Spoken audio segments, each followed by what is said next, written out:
নমস্কার বন্ধুরা, সুপ্রভাত। কেমন আছো তোমরা সবাই? আশা করছি তোমরা সবাই খুব ভালো আছো আর আমিও বেশ ভালো আছি। আমি সোমা আর আমার ছোট্ট একটি চ্যানেল শখের পরিবারের নতুন একটি ভিডিওতে তোমাদের সকল বন্ধুকে অনেক অনেক স্বাগত জানিয়ে আজকের ভিডিওটি আমি শুরু করছি। এর বারটি ছিল সোমবার আর ঘড়িতে এখন সময় সকাল 10টা।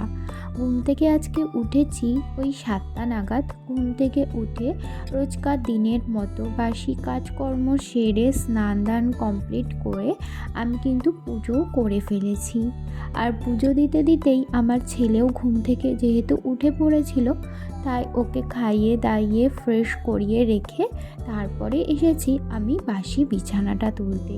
আর ওদিকে হাজব্যান্ডও রেডি হচ্ছে, ও বেরাবে কাজে, তো সেই কারণে আর কি। আর আমার বাসি বিছানাটা তুলতে তুলতে রোজ দিন ওই 10টা সাড়ে 10টা বেজেই যায়। তার কারণ আমি যখন ঘুম থেকে উঠি তখন হাজব্যান্ড ছেলে কেউই ওঠে না, ওরা একটু দেরি করে ওঠে। তো ওরা ওঠার পর তারপরে আমি যেহেতু বিছানা তুলি, তো সেই কারণে একটু দেরি হয়ে যায় বিছানা তুলতে। তো ওই তো এখন বিছানাটা ভালো করে সুন্দর করে গুছিয়ে নিয়েছি, তারপরে এখন ভালো করে ঝেড়েও নিচ্ছি। আর এই শীতকালে বিছানা গুছানো মানে একটা যুদ্ধ করা বলতে পারো, ছোটোখাটো। ওই লেপ কম্বলগুলো গোছাতে যে কি বিরক্তিকর লাগে।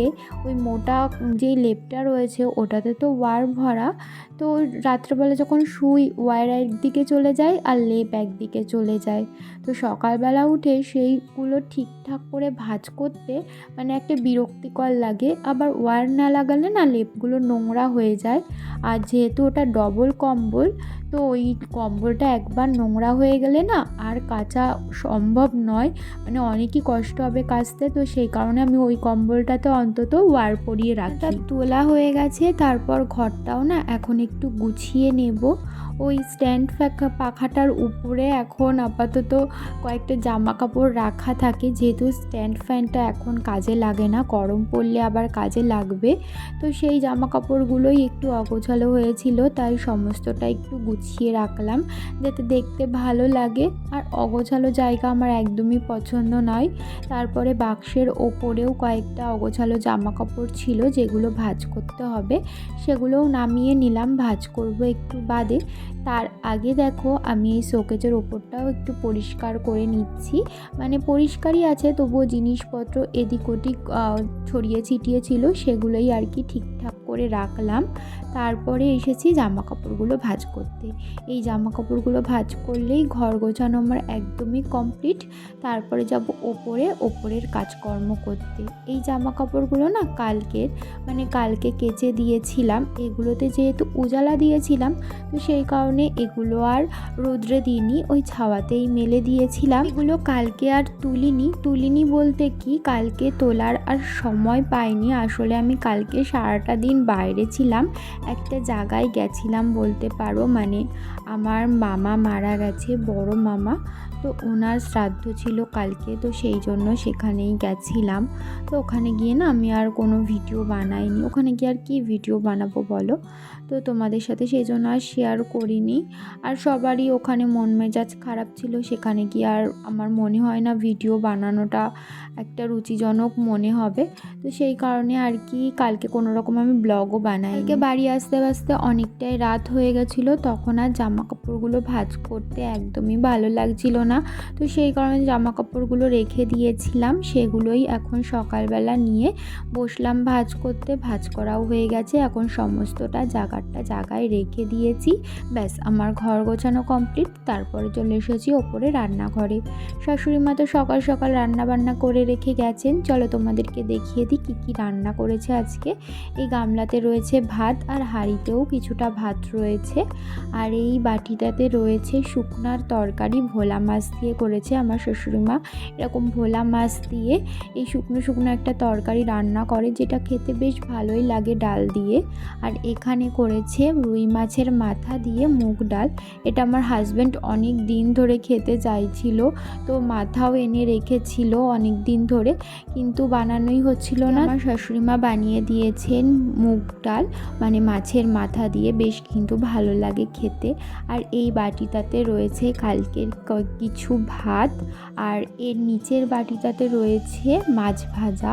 তো বেশি যেহেতু মাছ ছিল না, 3-4টেই মাছ ছিল ফ্রিজে, তো সেই কারণে আর ঝোল করিনি, ওই মাছগুলো ভেজে রেখেছে, ওই ডালের সাথে খাওয়া হয়ে যাবে।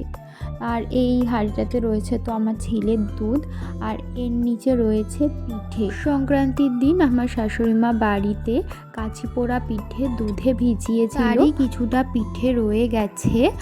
আর কি বলতো, সেদিন তো আমি বাড়িতে ছিলাম না, তোমরা তো ব্লগে দেখেইছো, আমি গেছিলাম আমার বাবার বাড়িতে, যেহেতু আমার বাবার বাড়িতে পুজো ছিল, তো সেই কারণে বাড়িতে আমার শাশুড়িমা যেই পিঠেগুলো বানিয়েছিল সেগুলো আর তোমাদের সাথে শেয়ার করা হয়নি। আর আমি এসেছিলাম অনেকটাই রাত্রে, মানে বাড়ি আসতে আসতে 11:30 বেজে গেছিলো, তো সেই কারণে আর শেয়ার করতে পারিনি। আর আমার শাশুড়িমা বাড়িতে বানিয়েছিলেন ওই ভিজানো পিঠে, আর বানিয়েছিলেন তেলে ভাজা। তো আমার কিন্তু তেলে ভাজা পিঠে খেতে খুব ভালো লাগে, মানে ফেভারিট বলতে পারো। পিঠের মধ্যে তেলে ভাজা আর সাপটা, এই দুটো পিঠে খেতে আমার সব থেকে বেশি ভালো লাগে। তো এই তো এখন গ্যাসটা ভালো করে মুছে পরিষ্কার করে নিচ্ছিলাম, রান্নাঘরটাও পরিষ্কার করব, তারপরে আমি ভাত খাবো। খিদেও পেয়েছে, কিন্তু কি বলতো, রান্নাঘর পরিষ্কার না করে না আমার না সকালবেলা ভাত খেতে ইচ্ছা করে না। মাঝে তো কয়েকদিন আমি সকালে ভাতই খেতাম, জানি না আমার সকালবেলা না কিছু খেতেই ইচ্ছা করে না 11-12 না বাজলে। কিন্তু এবার থেকে আমি ঠিক করেছি আমি 3 বেলাই ঠিকঠাক মতো খাবো, টাইম মতো, নয়তো শরীরটা দিনকে দিন খারাপ হয়ে যাচ্ছে। টাইম টু টাইম না খেয়ে, মানে এই খাওয়ার গোলমাল করে, আর না খেয়ে মানে সকালবেলা না খেয়ে খেয়ে এমন একটা অভ্যাস হয়েছে, সকালবেলা না ভাতই খেতে ইচ্ছা করে না, মানে কিছুই খেতে ইচ্ছা করে না, মানে খিদে পেলেও মনে হয় যেন না খেয়ে থাকি, এরকমটা মনে হয় আমার। জানি না তোমাদের কারোর সাথে এরকম হয় কি না।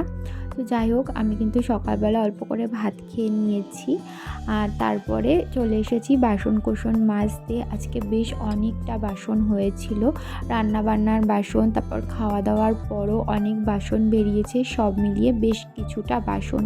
আর আজকে সকাল থেকে আমি একটু তাড়াহুড়ো করেই কাজকর্মগুলো সারছিলাম, তার কারণ আমার এই সংসারের কাজ করেও আমার একটা এক্সট্রা কাজ করতে হবে, সেই জন্যই। আসলে আমাদের বাড়ির পাশে একটা গেঞ্জির কারখানা আছে, তো ওখান থেকেই না কাটার মাল দিয়ে গেছে কয়েকটা। ওখানকার যেই মালিকের বউ, উনি আমাকে বলছিল যে মাল কাটবে কি না। আমি ভাবলাম যে বাড়িতে তো বসেই থাকি, মানে কাজকর্ম হয়ে যাওয়ার পর তো বসে বসে তাহলে মাল কাটবো, যখন বসে থাকি টাইম কাটে না। আর এই যাদের মাল কাটি তাদের কোনো মানে চাপও নেই যে এই টাইমের মধ্যে দিতে হবে আমার জিনিসটা, মানে মালগুলো। তো সেই কারণেই আর কি বেশি, আর সব সময় ওরা মাল দেয়ও না, মানে ওদের কারখানাতে সব সময় হয় না, মানে বলতে পারো মাসে 3-4 বার হয়।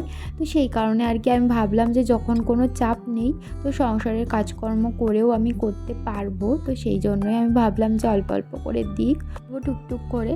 তো তখন তো দেখছিলে যে বাসন মাজছিলাম, তারপরে ওই খানিকক্ষণ ওই মাল কেটেছি, তারপরে ছেলেকে টাইম মতো স্নান করিয়েছি, খাইয়েছি। তারপর দুপুরবেলা আমি ভিডিও এডিট করছিলাম, দুপুরবেলা আর মাল নিয়ে বসতে পারিনি, যেহেতু ভিডিও এডিট করার ছিল আমার। তো তারপরে এখন হয়ে গেছে বিকেল বলতে ঘড়িতে 4:45 মতো বেজে গেছে। আমি না মাঝে ভিডিও এডিট করতে করতে একটু চোখটা লেগে গেছিলো, ঘুমিয়ে পড়েছিলাম, নাই তো আমার অনেক আগেই ভিডিও এডিট করা হয়ে যেত, তো সেই কারণে একটু দেরি হয়ে গেল। তো তারপরে তাড়াতাড়ি করে এসে ঘর দুয়ারগুলো ঝাড়ঝুড় দিয়ে নিচ্ছিলাম, যেহেতু সন্ধ্যা নেমে যাচ্ছে, তো সেই জন্যই আর কি ঘর দুয়ার ঝাড় দিয়ে সন্ধ্যা লাগিয়ে চলে এসেছি রান্নাঘরে। আজকে ছেলে সন্ধ্যাবেলায় বলছিল একটু গোলা রুটি খাবে, তাই ওকে আমি একটুখানি বানিয়ে দিচ্ছিলাম গোলা রুটি। আর চিনির পরিবর্তে আমি দিয়ে দিয়েছি ওর মধ্যে একটুখানি ঝোলা গুড় আর সামান্য নুন আর আটা আর জল দিয়ে এখন ভালো করে জিনিসটা একটুখানি গুলিয়ে নিলাম। রুটি বানানোর জন্য ব্যাটারটা আমার একদম তৈরি হয়ে গেছে। আর এদিকে কড়াইয়ে সাদা তেল দিয়ে তেলটা সারা কড়াইয়ে ভালো করে লাগিয়ে নেওয়ার পর, ভালো করে যখন তেলটা গরম হয়ে গেছে, তারপর ওই ব্যাটারটা আমি কিন্তু তেলের উপরে দিয়ে ভালো করে এদিক ওদিক ছড়িয়ে দিয়েছি। তারপরে দেখো এক পিঠ কিন্তু হয়েও গেছে, তারপর কিন্তু আর এক পিঠটা ভালো করে ভেজে আমি নামিয়ে নিলাম। আর এই গোলা রুটি ভাজার সময় কিন্তু গ্যাসটা একদম আস্তে আস্তে দিয়ে ভাজতে হবে, মানে সিনে দিয়ে, যাতে ভিতরটা ভালো করে হয়ে যায় আর বাইরে থেকে পুড়ে না যায়।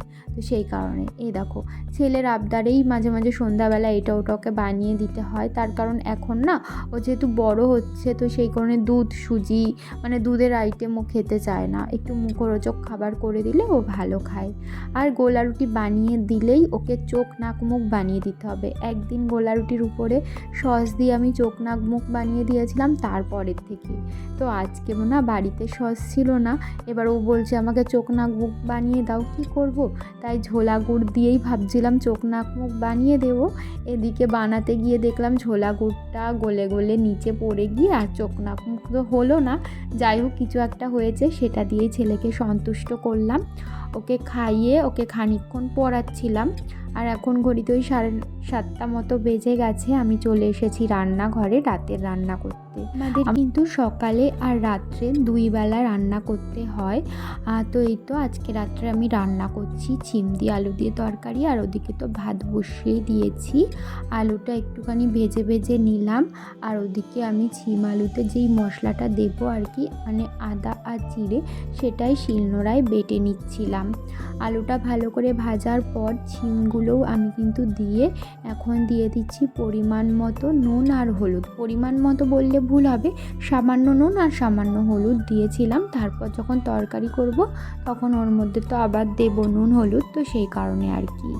তো ওদিকে তো ছিমটা ভাজা হচ্ছে, আর এদিকে মশলাটা আমার প্রায় বাটা হয়েছে, আর 1-2 বার ঘষলেই হয়ে যাবে।